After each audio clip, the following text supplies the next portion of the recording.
very bad virus for the last 1 week, which I picked at a different event. So I don't even hear well, that's why I might yell in the microphone. Thank you for still being here. I know it's towards the end of the day.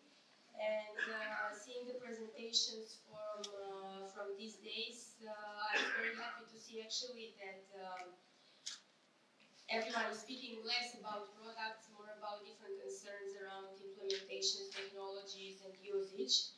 And this is a change for me, because I'm very often in events where everyone is focused to show how a single product can solve all the security or cybersecurity issues that a company can face. A few words about us.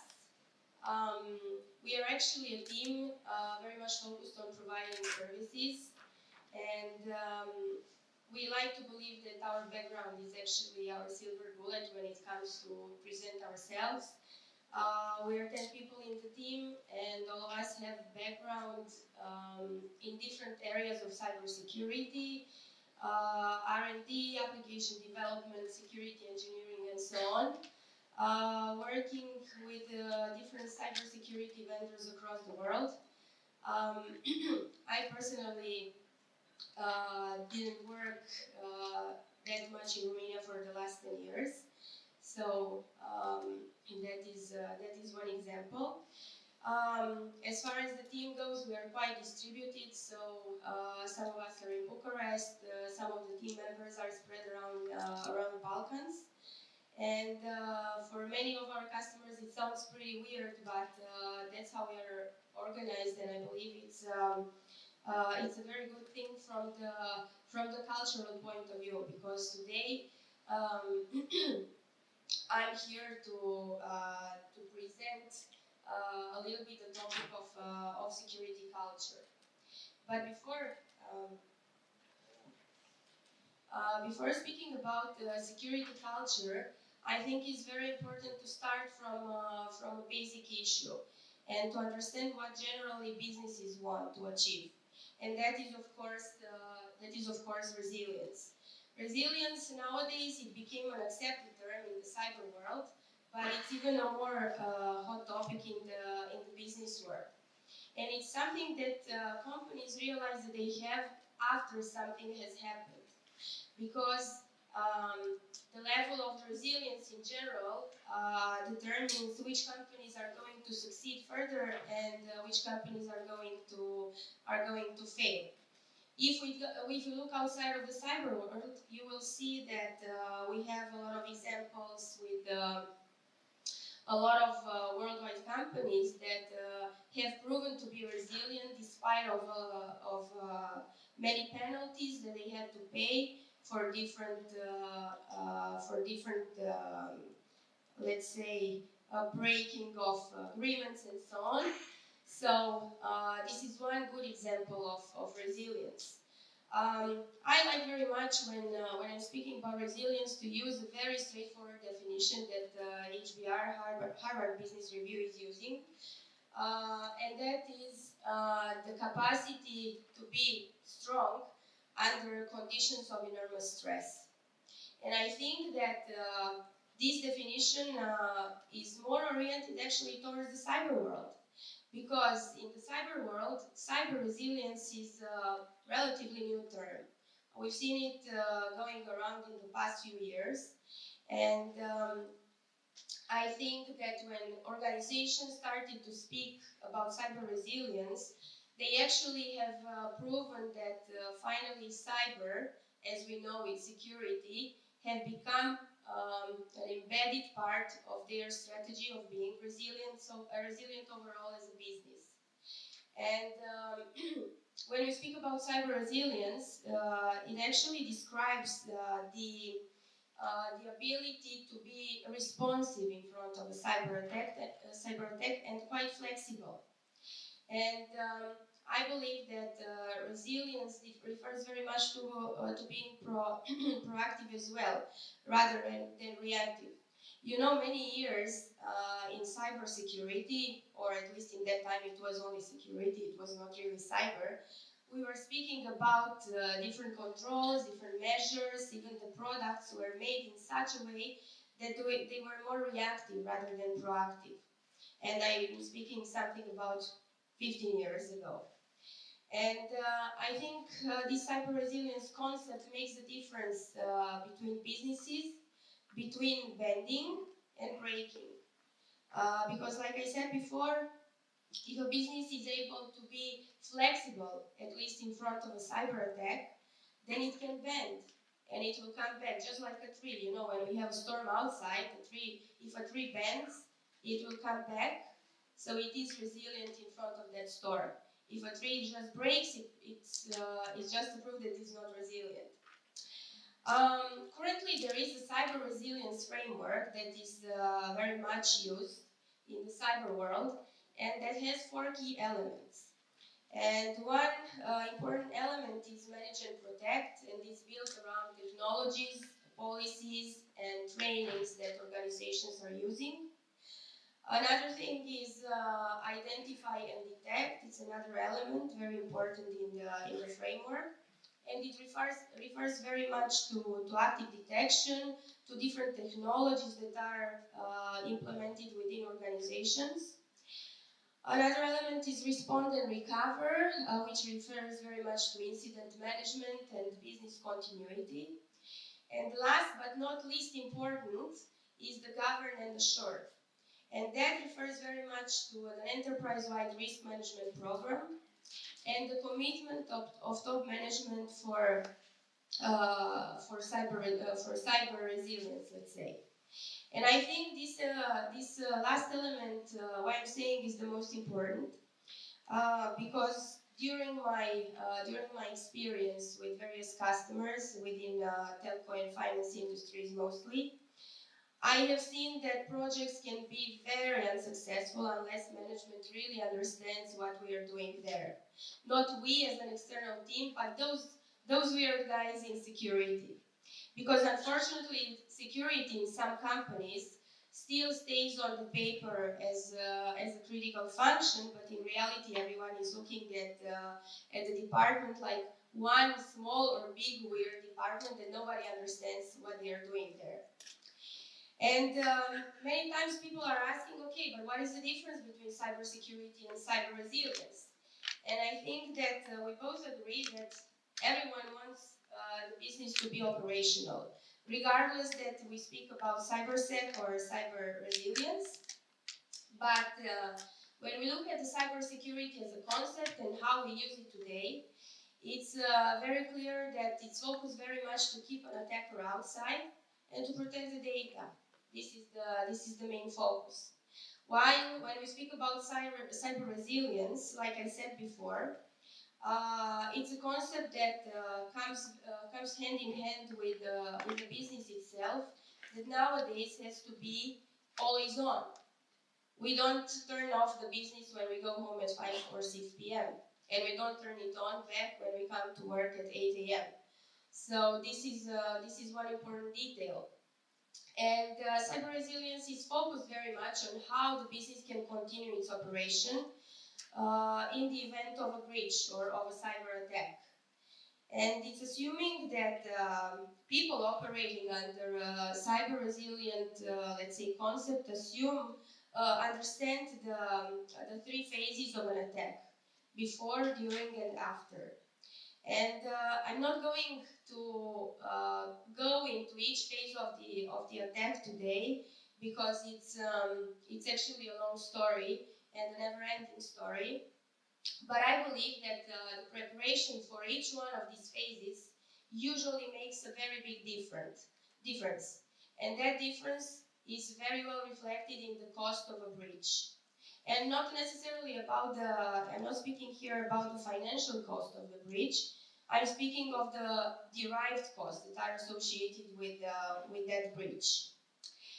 And now speaking of the four elements of the cyber resilience framework and the risk, because the risk is an element that actually stands everywhere. If we speak about cybersecurity, we have risk. If we look at the organization as a whole, we have a lot of risks. If we look as well in the daily operations, we have a lot of risks. So even the cyber resilience principles are looking at the enterprise-wide risk factors in order to, first of all, simplify the things. We don't like anything complicated. Not we as security professionals, but businesses in general try to simplify as much as they can their operations, their infrastructures, their processes. And risk is very important when we refer to critical assets and doing a continuous review. I had the surprise recently to work with a customer, and before starting the project, we did a kind of assessment of what is the current state. And we wanted to understand, okay, these critical assets, this is a classical question, do you know where they are? What are those critical assets? And they were pretty much sure that they know where they are and what are these critical assets. But about continuous monitoring, it was a very big question mark that they added in the document, saying that they were not aware that they have to do that. And I can tell you, it's a very big holding. I was really surprised about this answer. But now, speaking about critical assets, it's very important to have this continuous monitoring approach, because this is the way that we are minimizing, or at least we're trying to minimize the attack surface. Now, when we speak about the risk, I think that we don't speak about risks coming from the technology only. It's a combination between technology and human factors. And later in the presentation, I will speak more around the human factor. But basically, everyone says that we are the weakest link because we are humans as well. Security professionals are not outside of that human factor paradigm. And I don't necessarily agree with that in general. Actually, I believe very much into the empowerment of human factor. And that's why in some projects that we are running, we are focused very much on this security culture topic that I brought up today in front of you. And I believe that a combination between the technologies and human factors within any enterprise, regardless of the industry, it's the success recipe, let's say. And it's the success recipe in general for business continuity and business success at the end of the day. I'm sorry. Now, going back to the phases of an attack, I would like just to make some comments around the before phase, which is very important from the planning point of view, not only when we speak about technologies, but when we try to understand what sits behind it. Because the before phase means that basically it's an unmeasurable phase. It can last very long. It's the phase that helps attackers in general to gather as much information as they can in order to personalize their strategy according to the target organization. And I think that one very good example that we have in recent history of cyber attacks, if you remember around 2015 or 2016, I think it was the cyber attack over the Ukrainian power grid. What we had there was a personalized malware that, of course, spread it around through a phishing email, but that's not the point here. The point here is that the operational model was to gather as much information as they can, I mean the group behind the attack, regarding the specifics of the business. They developed a personalized malware that could travel from the entry point, which was a phishing email, towards the SCADA systems and shut them down.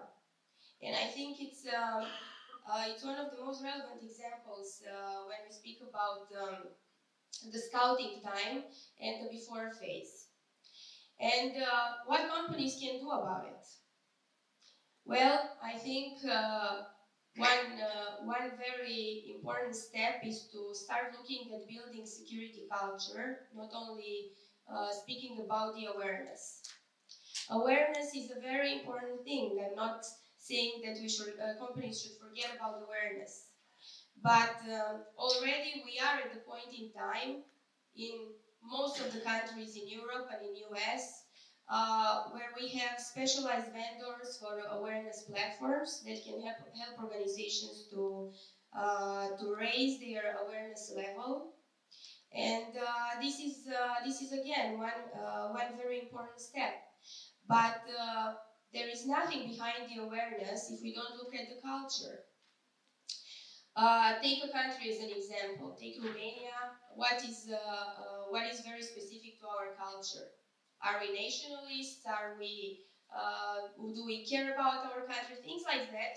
Things like that are very important for the culture. In the same way, we look into organizations. Every organization has a culture. We hear very often owners, entrepreneurs in general, who say, we have a culture in our organization that respects very much, I don't know, new parents, and we allow them to stay at home 6 months. This is part of the company culture. And when we speak about security cultures, it's kind of the same thing. Only security culture in general doesn't exist. And why is that? It's exactly because of what I said before. People look at security departments as some kind of group of weird people that are doing something there.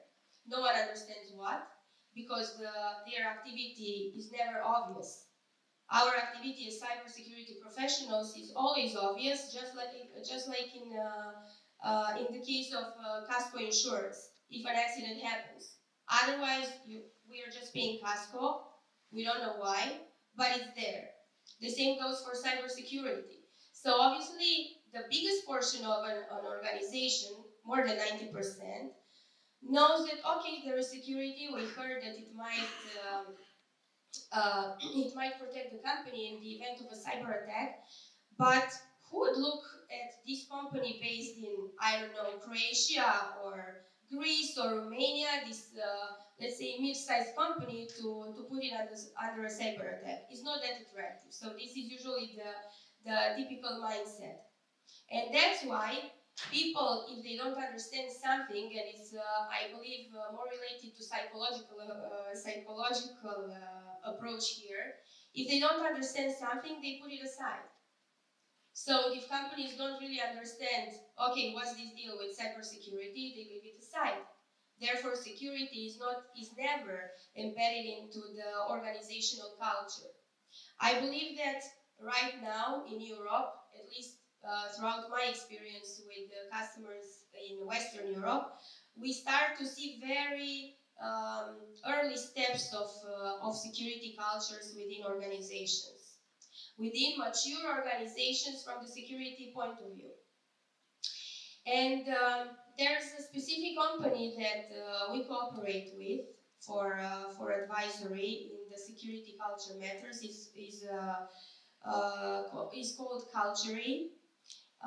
They are somewhere based in the Nordic countries, and they are the ones that actually came with the concept of the 7 pillars of security culture.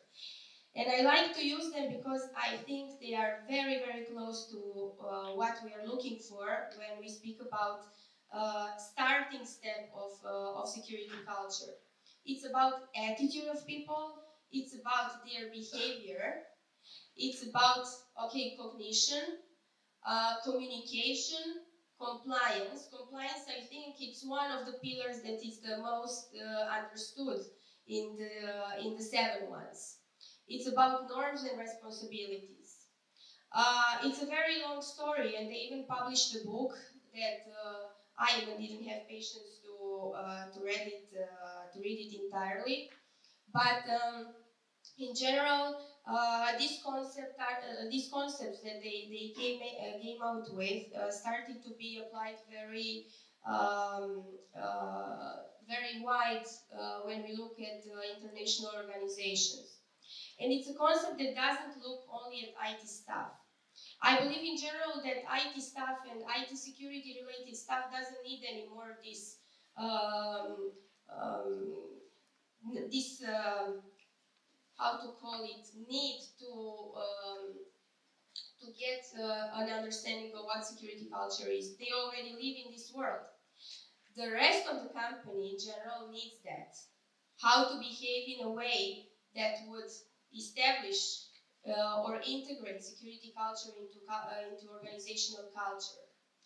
And if we go back to the before phase and we look at the main idea of the before phase, and that is the scouting time that we were speaking about, I think that one important thing here is when we look at the systems, because it's not only about the psychological 7 pillars of the security culture, it's also about the systems. Fortunately or unfortunately, depends how you look at the things. It's very important to have them designed with the end in mind, with the worst case scenario in mind, basically. And to think beyond technologies and to try to think more about people. Because no, the humans are not the weakest link in the chain, but they are the most important, let's say, player within the organizational culture, within the organizational development, and so on. And because we were speaking about awareness, yes, this is the classical talk that we have with every single customer that we cooperate with. They're all saying, we ran phishing campaigns, and we did security trainings with the non-IT staff. And everything went great. They scored maximum to the test that we did. What can happen? Because they still see that through these very popular phishing attacks, people from within the organizations are falling victims. So what can go wrong here? If they do the regular trainings, everyone is scoring maximum. I like to say that, yes, everyone is aware. I mean, if I look at my older kid, he is aware that he will be punished if he does something that he's not allowed to. But he will still do it. And he will be punished, and he's always telling me, yes, I knew that. But he cannot refrain himself. It's just the human behavior, I believe. That's how are the employees that don't really get the point with this security and why they should be careful. That's how they are falling victims. And they are putting, at the end of the day, the company in danger. Usually when it comes to security awareness, I believe that the risk assessment is one basic and not easy, but one basic and very important tool to understand where are we, where the organization is in terms of awareness. Because we come very often, and before we set up the risk assessment scope and many other details, we speak with people around. And very often you see shared passwords. I don't need to detail too much on this. You know, someone is on holiday and they leave the password with the teammate. 2 or 3 people are going outside to smoke and they exit the building with the same badge. Occasionally, a security controls review is being ran. So you see all these words like we're sharing password, occasionally we're doing some things around security, I don't like to wear the badge. All these things are derived from the behavior of people. And I believe they are very much related to, again, to the security culture that probably doesn't exist in the organization. I mean, if an organization answers you back that we occasionally do security controls review, and that occasionally it's about 5 years, you really understand that, okay, they are maybe IT professionals, so no security, but they don't really get the point into doing it as, let's say, a regular activity. Now, if we look at the combination between technologies and humans and behavior, I had recently an example when some information from a public organization leaked within the press. And now internally they wanted to run a check to understand who exactly leaked that information.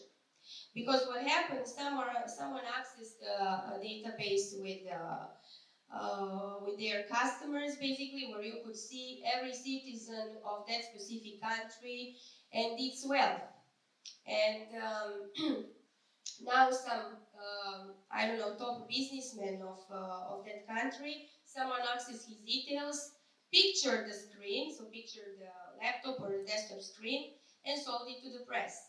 Now it was important to understand how they can see internally who did it. And the problem was that, sharing badges didn't really help much, because I can go out to smoke a cigarette, but still be physically in the building because I didn't use my badge, right? So if you try to correlate the information, where was a specific person that in the same time has access to a specific database, it didn't help much. So that was for us one good example, and unfortunately for the company itself, that security controls that are part of the, as well, risk management strategy in that organization are not really effective. And still they cannot really figure out who did it, and it will be impossible. But they are actually looking into how to improve this for the future.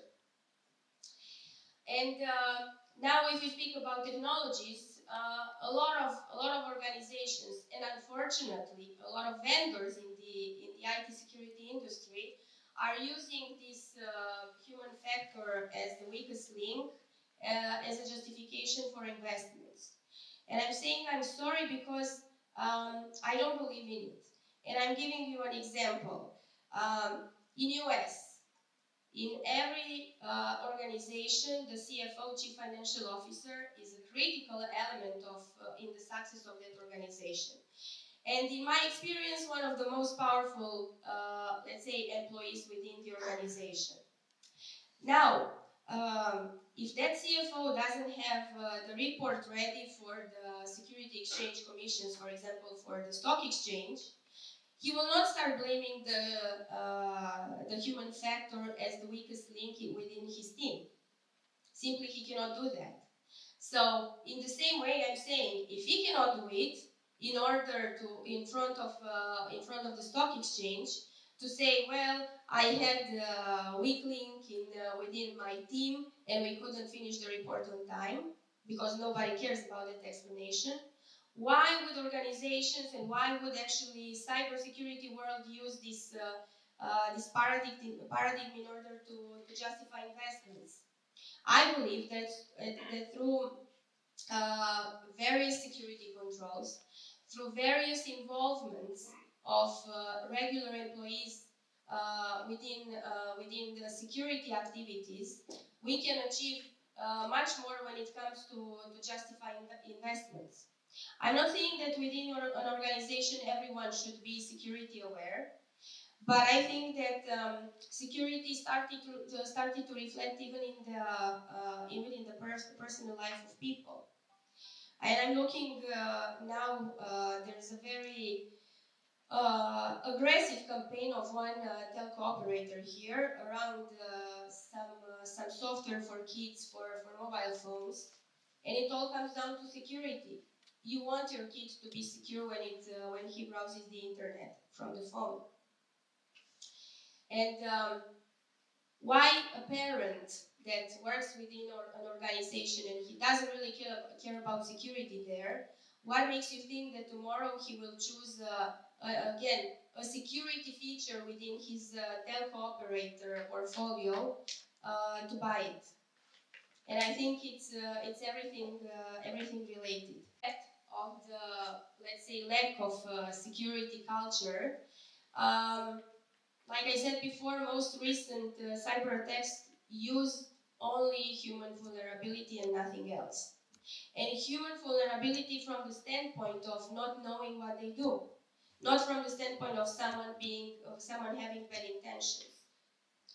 And this, of course, cannot be fixed 100%. I'm not here to tell you that, okay, if the security culture issue will be fixed within organizations, everything will be fine, and organization will not be need to worry about security anymore. Everything is at 100% rate, and the business will last. It's not really like that. But in the same time, when we have this kind of breaches of cyber attacks, organizations automatically enter into a buying mode for security, for various security technologies as a compensation, as an additional layer, additional control to try to solve some things. But many times, even that new purchase is not solving the basics. And it is like that. I'm currently working within a project regarding risk management. And I can tell you it's a telco operator.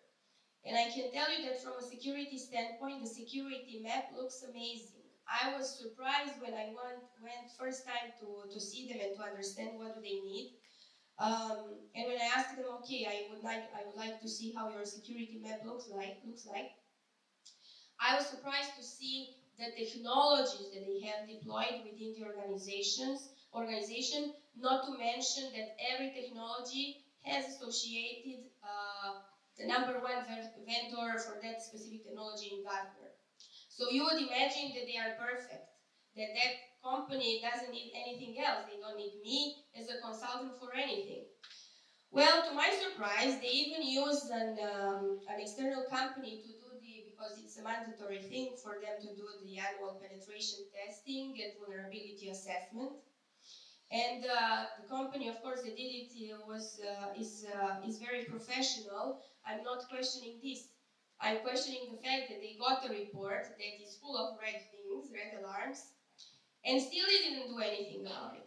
And now the talk was around, okay, you have this great security map. I would like to see where security is positioned within the organizational chart and to understand where are the critical functions. So being a telco, if you are familiar with telco world, is nothing very complicated when we look at an organizational chart. You have usually B2B sales, B2C, marketing that is a critical function, and all other supporting functions. Now security in the organizational chart was somewhere at the very, very low. There was nothing below security, to put it like that. And I was surprised and I said, okay, so this project is about moving the square of security a few levels up, or what are we speaking about here? Because everything else, I mean, every single element that we asked to look at before understanding how we should approach this project was somehow in contradiction. What are we doing here? So we have a risk assessment with a lot of risks that are not accepted by business owners because simply they don't understand that. And if I don't understand something, I don't want to take it. It was the same there. Security was presenting some risks and the business owner is saying from B2B, I don't accept these risks, go away. And this is how they got into this situation. I was saying, but did someone explain them what this risk can bring to the division that person is running or to the business itself? No, because they didn't want to listen. And I don't want to dig more into this case, but I think that it all starts from the top, because the CEO, when we had a conversation with him to understand, okay, how we can get his support, he said, you know what, Anna, I really don't understand this security, and he doesn't need to. Okay, a CEO doesn't need to understand security and what security does. But he says, I have security here because he told me from the headquarters, now this is an international telco, that we should have security, and I didn't know where to put it. And that's how security actually got on the org chart somewhere at the bottom. And I think it was a very unfortunate case, actually, because it's a very big amount of work that needs to be done. And what is worse is that at the headquarters, there is, let's say, this concept of security culture. Everyone behaves in that way. And when we looked at the subsidiary, security is not relevant. Until a few months ago, when something happened with their campaign that they were planning to launch, and their competitor actually launched it the very same campaign with the very same prices. It was really like a story from the books. 3 days before they did it. So they understood that, okay, marketing, which is the strategic function in that telco, I mean, CEO has also the role of a CMO.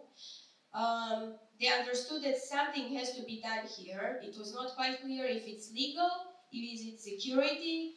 I say it's a combination always, and they can go easily hand in hand.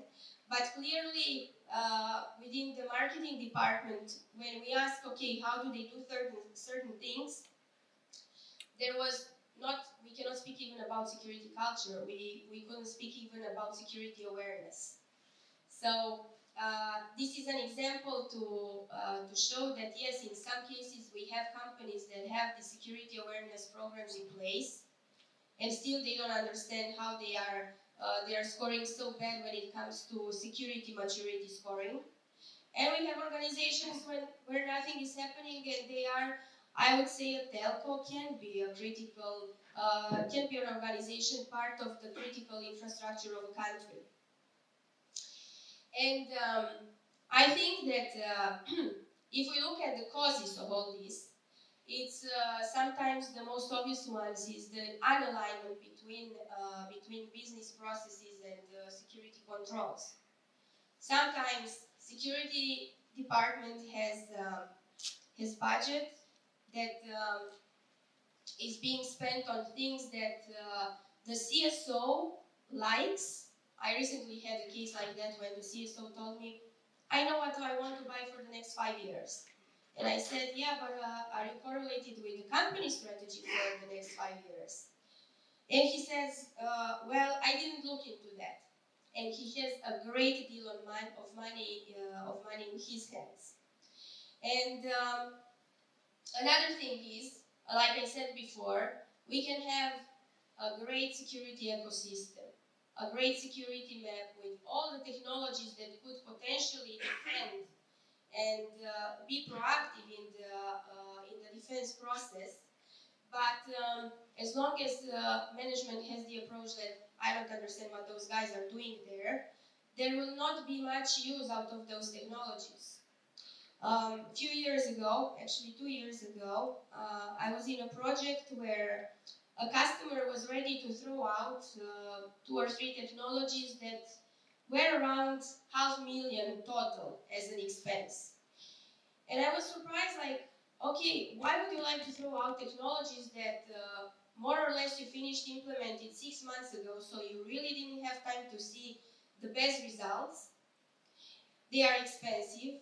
They are the best in there. You have the best products with that technological area.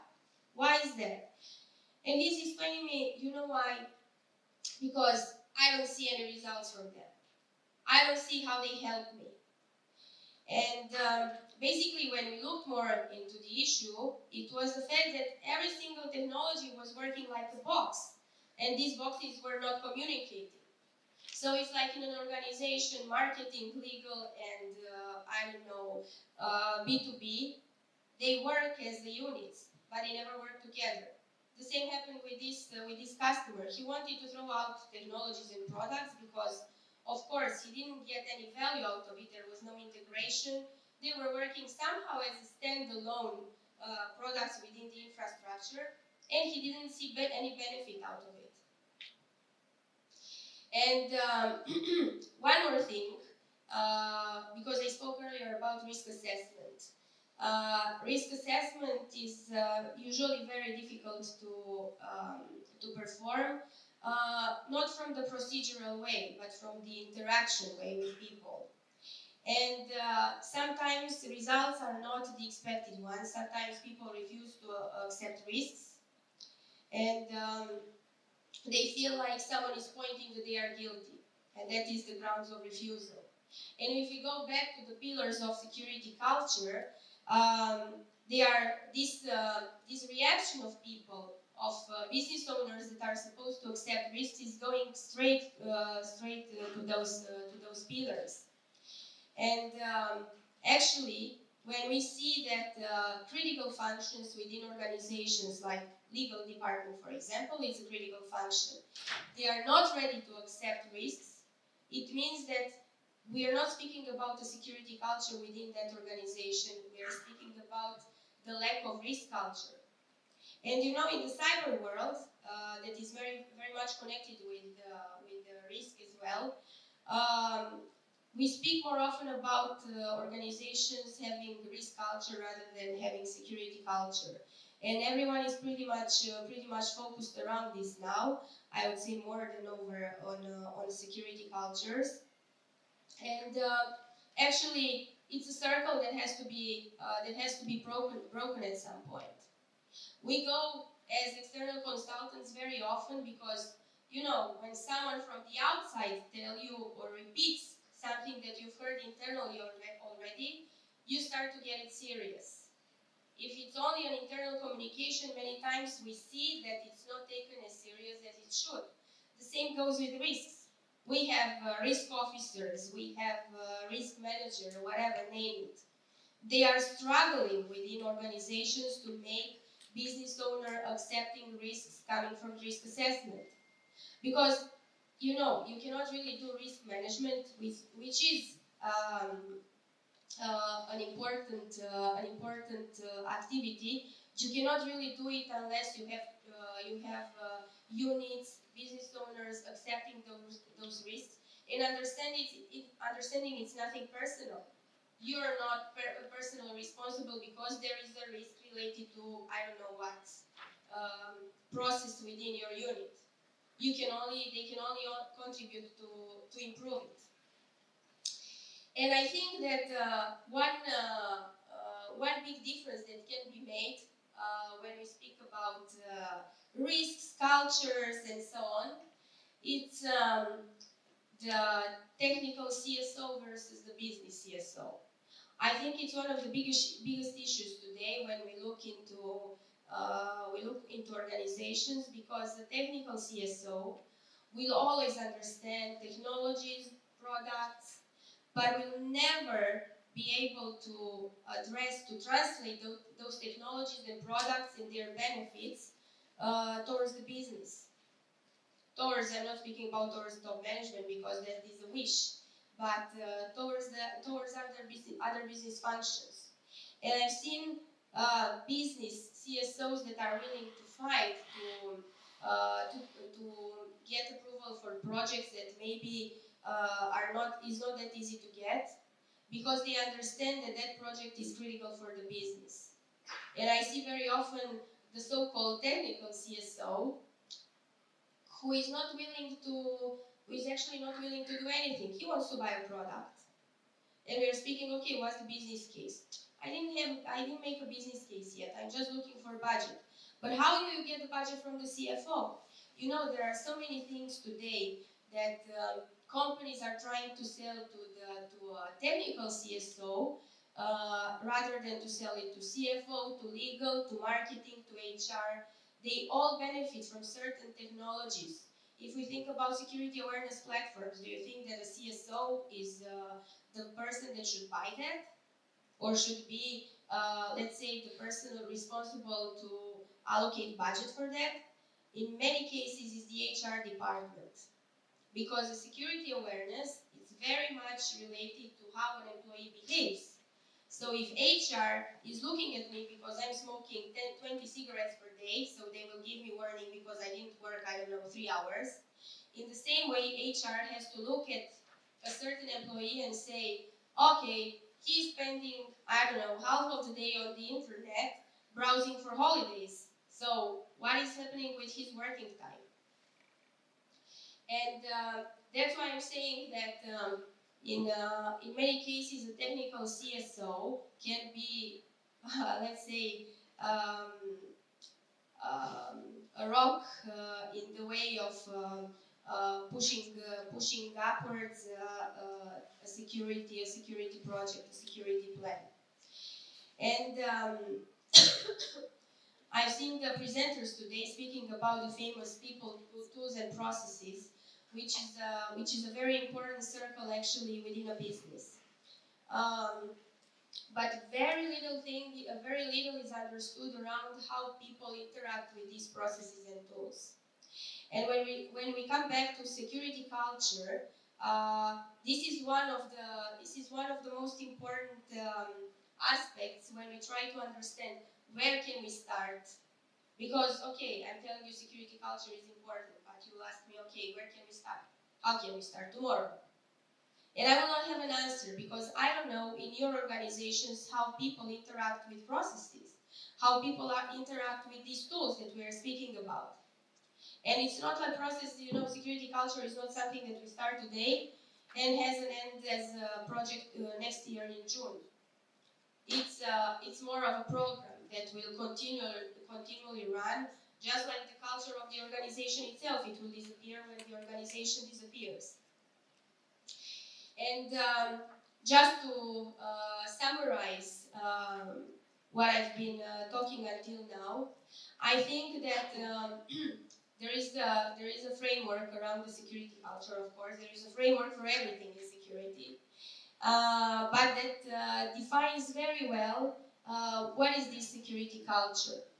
And like I said before, one important thing in this concept is the social behavior.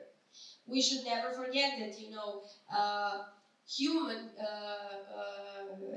that are not the weakest link are the most important part of an organization.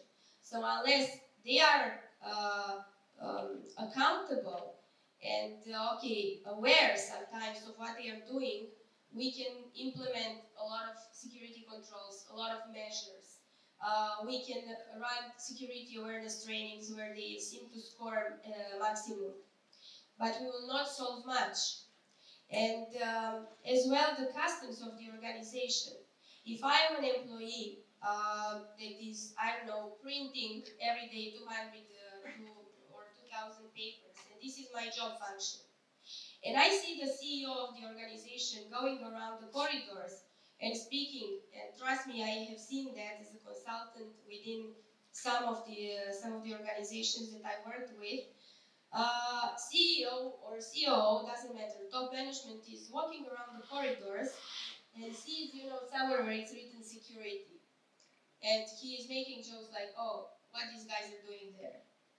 It will not make me as a printing officer within that organization to understand that security is important. I mean, if he is joking, why I shouldn't be joking? If boss is joking, I can joke as well. So this is usually the concept based on which we are all working in organizations. If boss is serious, okay, it means that we have to take it serious. I can tell you that in that telco project that I gave you an example a few minutes ago, until we had actually the CEO involved and we had a special meeting with all top management functions, with the CEO coming and saying, okay, this security project is very important for the success of our organization. We couldn't advance too much. And when he came and said security is now important, everyone started to take it seriously. And that's about it from me. Thank you very much for being in the room now. I think there is one more presentation after me. Thank you for being in the room on a Friday afternoon, and I wish you a great weekend.